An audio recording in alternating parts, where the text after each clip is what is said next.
two Q5s, or would that be Q10? I don't know. Anyways, we have the Walther PPQ Q5 Match Polymer and the new Q5 Match steel frame.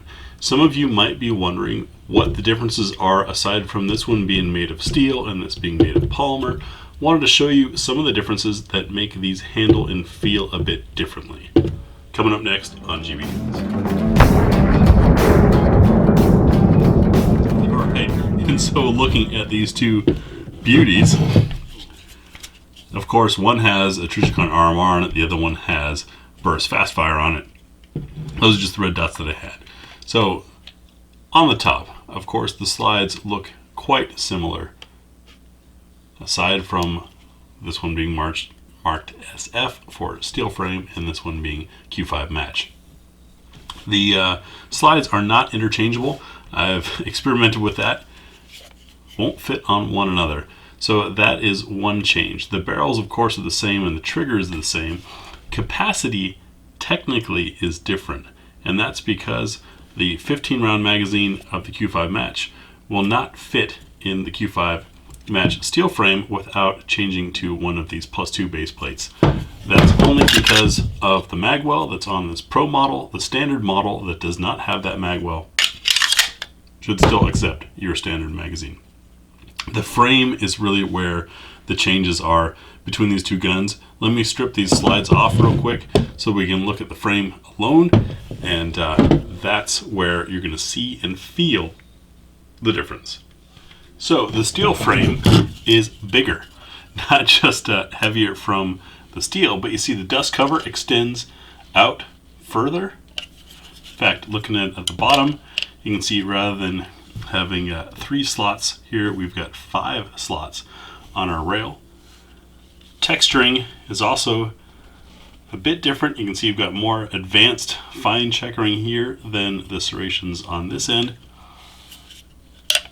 Coming down to our interface with the knuckle, you can see this end comes up a little bit, comes up higher on the trigger guard of the steel frame. So this is going to allow for quicker hand placement and more hand comfort for those of you that are like me with larger hands. You're going to have less rubbing going on there. The front straps themselves, of course, there's no finger grooves on the steel frame like there are on the polymer frame, and we've got this very fine serrations here that meld in. Also makes for a slightly thicker grip, or at least it feels thicker, because of these plastic grip panels that are on the outside of the frame. It's going to be longer with that magwell, depending on whether or not you have the Pro version. And then looking back at the tang, we can see we've got this radius here to clear knuckles, and a lot more beaver tail for shoving the hand in the holster and getting that gun ripped out quickly. Space for the knuckle, and allows you to get your hand a little higher and a little deeper onto the frame of the steel frame than the polymer. The weight difference is pretty significant in the hand.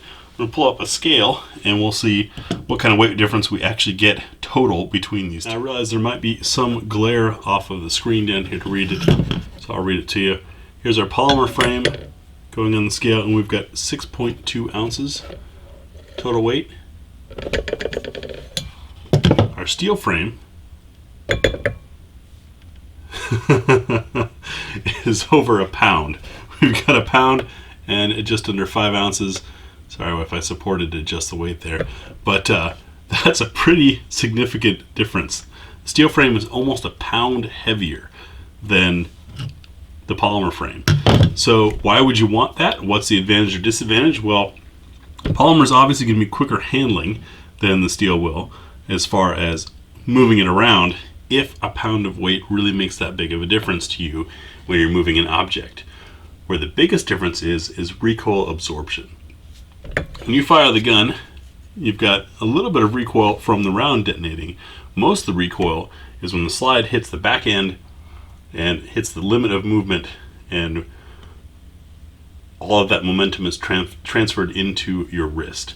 Having extra weight out front here with the steel guide rod that comes with the Q5 match steel frame, and this longer dust cover up here is going to be weight up here that wants the gun to go back down. So that's going to make for a more level shooting experience. That's where the biggest difference is between these two. This is going to be a faster gun for hammers and controlled pairs for firing off quick rounds and coming back on target, and it's going to stay more level through your shots than it will when it flips up and down. In another video, we'll do some high-speed comparison between the two. I will try to be as objective and fair as I can. Obviously, with a shooter, there's always some human error factor. We'll see what we can do about that. But man, good. If I stand these on end, because of that extra beaver tail, you can see how much longer it makes the back end of the gun and how much longer the front is. So that's the difference between the two, the Q5 match and Q5 match steel frame. Hopefully that helps in your decision making if you're looking at possibly an upgrade or you're trying to decide between the two. Thanks for watching.